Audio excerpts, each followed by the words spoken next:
Hey, what's up you guys? You're watching Team APS, and in case you've been living under a rock, Konami recently released a new TCG ban list that's going to be legal on November 1st. That's really soon.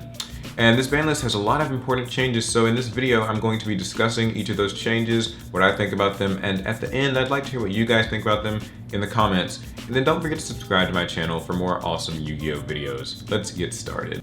So let's preface by saying that this ban list had, in my opinion, a very specific targeted purpose that it did extremely well, and it did really not much else outside of that. So what I mean is that all of the relevant meta decks from the past year were hit to some degree, most of them pretty harshly, but there were no general changes to the game. We didn't really get back any banned cards, no staples were moved around, a few cards came back to 3, but it really was nothing major in that department. So if you're one of those players who's hoping that something relevant came back, you might be a bit disappointed, and if you're one of the people who's hoping for something like, say, Heavy Storm to come back, there's also no such thing here.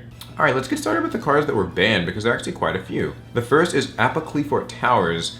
So this was the troublesome Clifford card that a lot of people have been complaining about for a long time. It's extremely difficult for most decks to deal with, especially lower tier decks, but even the higher tier decks had a lot of trouble dealing with this card once it hit the field.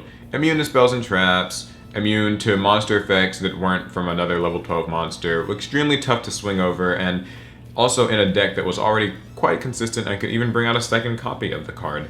The thing was though is that even at 1, even if this card had been say limited, once the 1 copy was dropped, many decks don't have a way to deal with it. And there's an argument that can be made that a lot of people will make, is they're like, oh well, you can counter it with things like Diamond Crab King or Heroic Champion Excalibur, but unfortunately for many lower tier decks, those cards aren't as easily accessible. So I think that Konami made, I guess, the right decision in banning this card. I was not a fan of this card. I know many people did not like facing Clifford's Tower Turbo eventually got to be the more popular way to even run the deck. What was once just Clifford's eventually became, let me quickly just get through my deck and get this towers out and make my opponent lose just off of it being on the field. So I'm happy to see the back of this card, and I think it'll probably be on the ban list for a quite long time. And Konami will hopefully not make the mistake of making a card this powerful and resilient to removal in the future. Next card, Shrit, Strategist of the Tuna Cross. This card got limited in the last ban list, and clearly that wasn't enough, and so it's banned now. It's out of the picture. This is really pretty harsh considering that Necroz also suffered other hits in this list, but Shrit is gone, so you no longer have your single tribute for a card like Trishula. You no longer have this monster that, when tributed, searches your deck even further. It's really pretty scary to think about that this card was that useful even at 1. It was still very searchable and it still was reusable, so I think that Konami, I suppose, made the right decision with banning the card. It's kind of strange because I think that there were other cards that people might have considered hitting in Necroz that would have done the job just fine, but to see a card like Shrit get banned seemed a little extreme, but I'm not going to complain about it. Necroz wasn't a deck I particularly enjoyed facing, but the card is gone. That just seems harsh, but you know, this ban list had a purpose, and that's exactly what this hit did for Necroz. No more easy ritual summons. Next card is Shaddoll Construct. I remember back when Shaddolls were first released and people thought window was actually the problem, but Construct's the one that makes combos and combos and combos again, and the effect is simply too powerful. And it's not really the effect is powerful, it's really just the compatibility with other cards. So it allowed Shaddolls to use all those various light engines and just sort of, you know, interact super well with, you know, first it was what, Light Sworns, and then like Artifacts, and then, you know, Star Seraphs, and then Perform Mage. So with the card out of the way, it does worry me a bit because it feels like Shaddolls are darn near unplayable, or maybe Konami just wants you to play Shaddolls kind of as they intended, where you just play them a pure Shaddoll deck or a Shaddoll deck that's based off a specific attribute that's not light apparently. So Construct is gone. It is out of here. There are no more constructs to deal with ever. So I don't think this card will be like gone forever. I mean, you know, I think a lot of the cards in this list that got hit to limited or banned will not be gone forever. But yeah, Construct's out of here. Harsh hit. OCG took a similar approach, so I guess Konami is just learning from our next door neighbors. It is gone. So the last banned card on this list is Evil Swarm XTonight. Something that surprised me a little bit. I was taken by surprise mainly because I didn't feel this card was extremely like overpowered, but I think that Konami had a different idea of it. I think that Konami looked at the fact that its effect is chainable and, you know, it's a field nuke. Konami is kind of like, they're weird about those because we still have things like Raigeki and Darkhold, but I guess the fact that this is chainable, the fact that it's very accessible at a glance, sort of, the rank 4 toolbox is becoming a big complaint that a lot of people have. You know, Castel and Abyss Dweller and all these rank 4s just pop up and are basically a toolbox of outs. Konami seems pretty unsupportive of that, so XTonight's gone. It's really strange to think about. I mean, most people only ran a single copy anyway, so I guess it's probably why they didn't want it banned, or limited, excuse me, but the card is banned, so I guess you have a little bit less to worry about. You no longer have to worry about having more advantage than your opponent as being like a weakness. So I'm not like opposed to the hit. It just took me by surprise. I really didn't think that this was the type of card that would get banned, but here we are. So maybe it's in anticipation of things like, you know, Clown Blade and Perform Agent in general being a powerful deck, but XTonight is, he's out of here. And I don't think, like many other cards on the list, I don't think he'll be gone forever, but for now, we're not going to be looking at him. So now we're going to move on to some limited cards.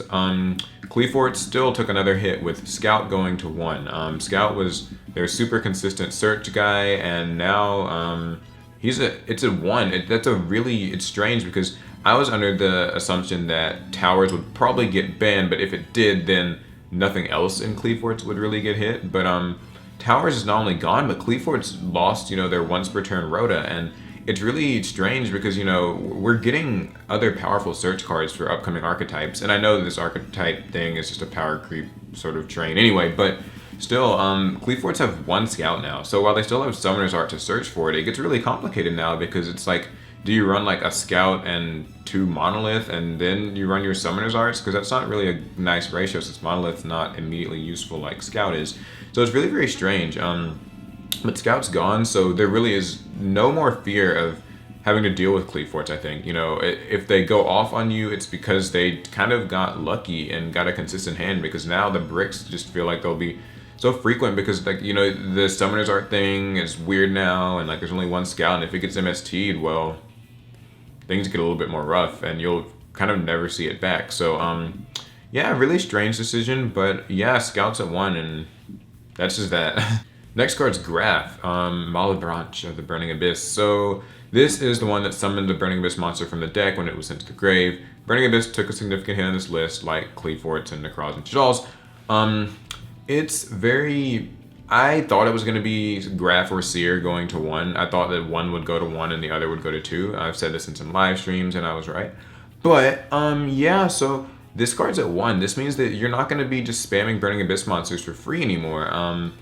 It feels so harsh to see it all on this list like this. Just see all these decks in just one fell swoop get really neutered.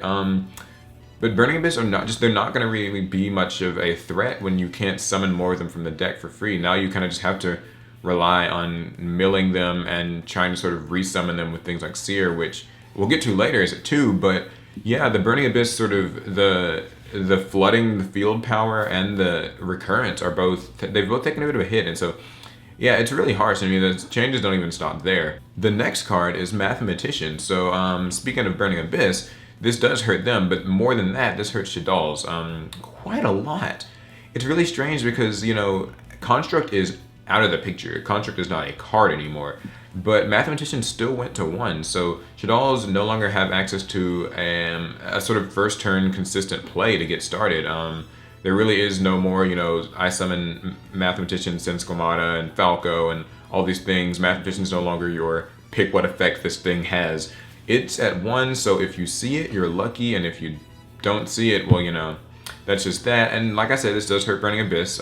Tour Guide's at 1 now, and Mathematician. So when Tour Guide went to 1, people were like, oh, we can run Math as a sort of pseudo substitute. But, you know, that's even gone now, so I don't know. I mean, I know that all of these decks are basically no longer going to be tier 1, and that was the intention. But, you know, for the dedicated BA player, what do you run now? I mean, you know, Crane? I'm not really sure. So it's a rough life for all of these decks, but Mathematician going to 1 is something that personally, I was kind of hoping for it to happen, but over time I began to just accept that Mathematician is just what it is, and I was less concerned about it, but I guess I'm happy to see the back of it, but it's just really strange. I thought maybe they would just hit the deck specifically and leave Mathematician for lower tier decks to use. It's not the case. Next we have 2 Necros cards, Necros of Unicorn and Necros of Brionac, both going to 1. So Brionac was at 2 before. Now it's at 1, and Unicorn went straight to 1. These basically ensure, in addition to the Shrit hit, that Necroz is simply no longer playable. Not at a high level. It's just you've lost consistency. Brio can just no longer search the Necroz cards that you need, and Shrit can't search them either. Shrit can't make your tributes easy. Necroz Kaleidoscope is now extremely nerfed because Kaleidoscope typically went into Unicorn using Herald of Arclight, the extra deck synchro thing. And so with only one Unicorn in your deck, things get really complicated now. Kaleidoscope's now much more... It's a weird card to use. You can use it once and send the Herald and summon your one Unicorn and, you know, kind of have that work in your favor and get your search. But it's weird because you've only got one Unicorn and you're not going to see your Unicorn as much because your Brio and your Shrit are at 1. And so it's weird. I mean, Necroz simply, like, that's... Unicorn in itself was sort of the crux of so many different plays, so many rank 4 plays, and it just started so many other combos that to see it go to 1 basically means that the deck gets kind of one good lucky run, and after that it's turned off. The next card is Ritual Beast Ulti Canahawk. Ritual Beasts were a deck that I think Konami didn't anticipate being quite as bothersome maybe as it ended up being. It's the fact that they, you know, could link Ulti Canahawk's 2 effects and use it over and over in one turn and get searches over searches over searches. And I'm really happy to see this card get put to 1. I mean, obviously, there are a few other cards that maybe they could have hit, but I feel like this is probably the most effective choice. This just ensures that Ritual Beast can't, you know, do the stupid on you like every single turn, several times. If you stop one Canahawk, you know, that's that. No more just repeatedly searching Steeds and Ambush and crazy cards. So I'm happy about this, and Ritual Beast didn't take any other hits, so you can still use the deck just fine if you're like sort of a Ritual Beast enthusiast, but just no longer are you able to get search after search, plus after plus, and have your opponent be generally helpless to do much of anything about it. So we've got 2 spells that are limited. El Shaddoll Fusion went to 1, and I think that this was honestly, I mean, they really are hammering the thing. They took a very OCG approach to hitting this deck. With Construct banned, I figured, well, you know, El Fusion won't be too bad. Maybe they put it at 2, I don't know, but this card's at 1. So Construct's banned, Math's at 1, and El Fusion is at 1. Shaddolls have really been reduced to a very rudimentary fusion-based deck. You can no longer OTK really consistently with your El Fusions, and I think that it's not like, you know, the worst thing in the world. I mean, you know, you can always recycle your El Fusions by using Shaddoll Core, and, you know, when your fusions die, but your main fusion Construct is gone, so it's like, what do the fusions become? Especially because Wind is not one that you'll be fusing with every single turn like you can sometimes do with Construct. So it's really weird, but I like that the aggression from Shaddolls has been dialed down so much. It was a deck I was not a fan of facing. I use decks that has great matchups against like Madolche and Marmels and stuff, so you can see why I'm happy. But yeah, it's just El Fusion's at 1. You can still search the card, you can still use it, but it's now a very valuable resource and you just won't see it very often. So I'm pretty happy about that. The next card that went to 1 is Reinforcement of the Army, and this was always kind of a trick question for a lot of players. Is, you know, after putting Rhoda to 2 and then to 3, would Konami finally put it back to 1 because of things like Satellar Knights and a few other decks like Ignites and a few other things that can kind of use it. But we all know Satellar Knights were kind of the main culprits here.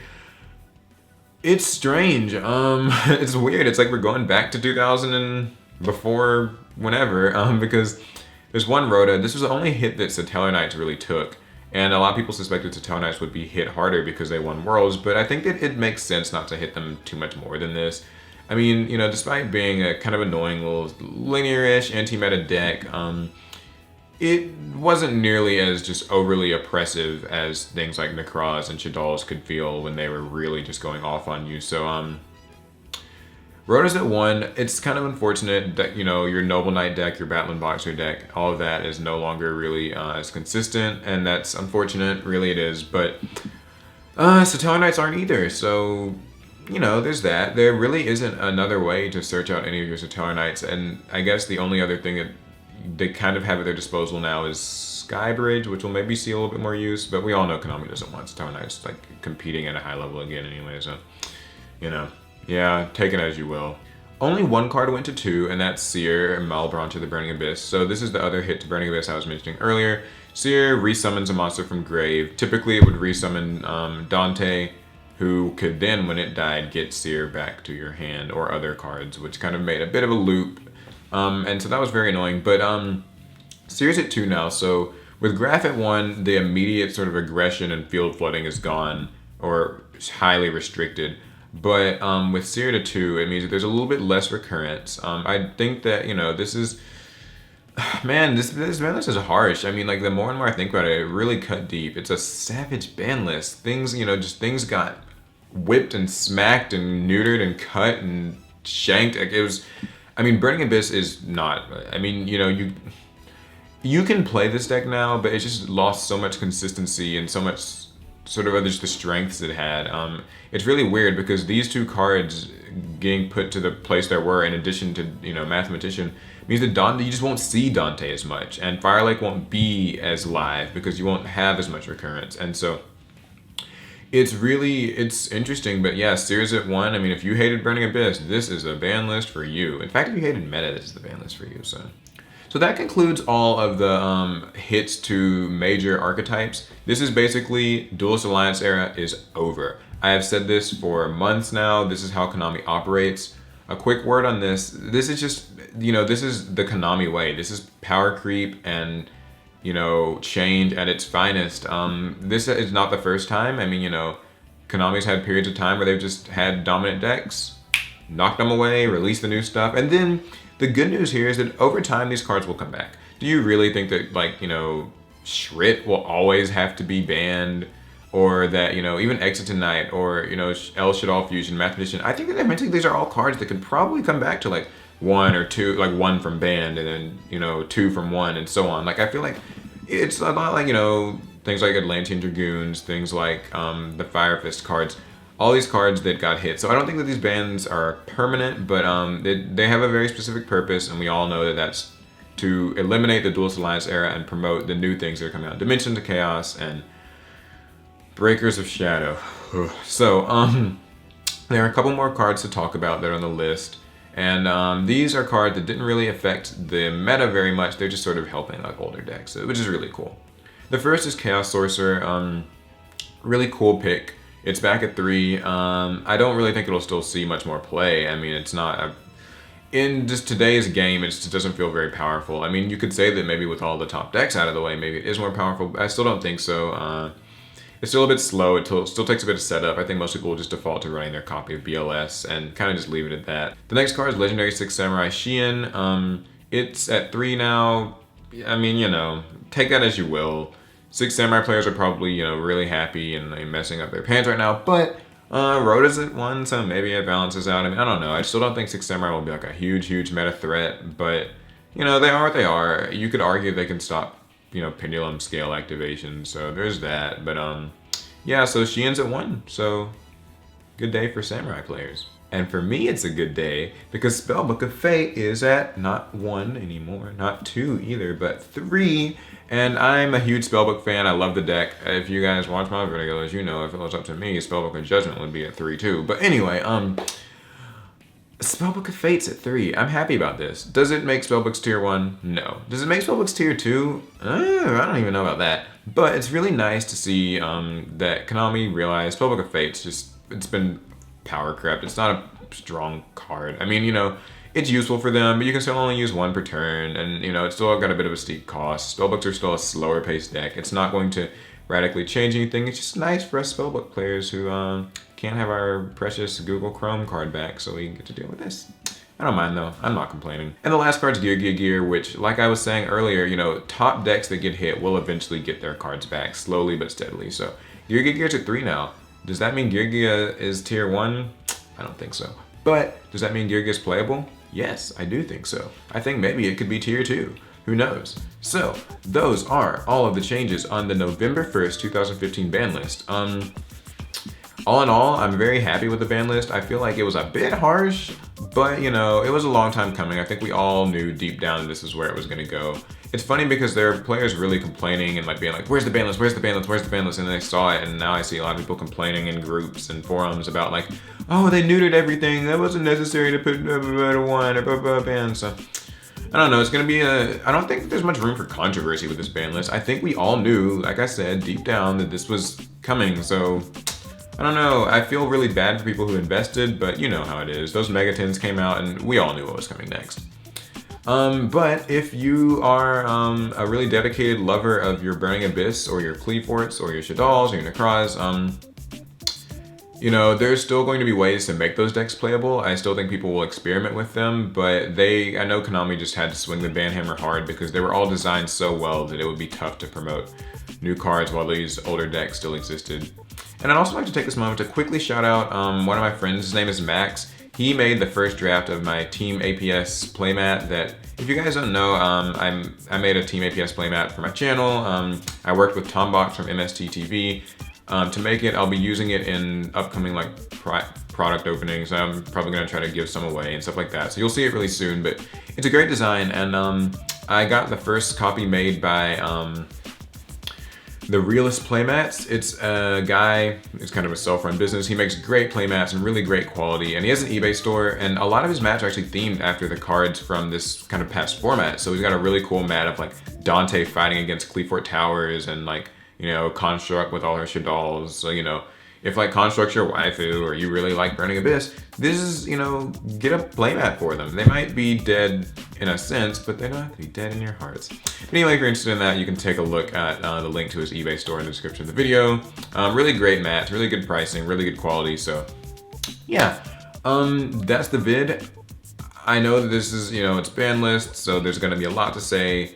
Put it all in the comments, keep it civil. What do you think's gonna be next? What do I think's gonna be next? We already kind of know. I mean, you know, Dimensions of Chaos, Breakers of Shadow, the Master Pendulum structure, and the Monarch structure deck. We all know what's coming. Perform Age, Madness Spectre, Monarchs, the other thing I forget. You know, Pendulum Magicians, all that stuff. It's just a new era. Say goodbye to Duelist Alliance. It's gone, whether you like it or not. So that's that. I hope you enjoyed the video. Remember to subscribe for more Yu-Gi-Oh! I've got some really great announcements, news coming up for next month, so stick around for that. And have a nice November 2015 format. Welcome to the new age of Yu-Gi-Oh! Bye, guys.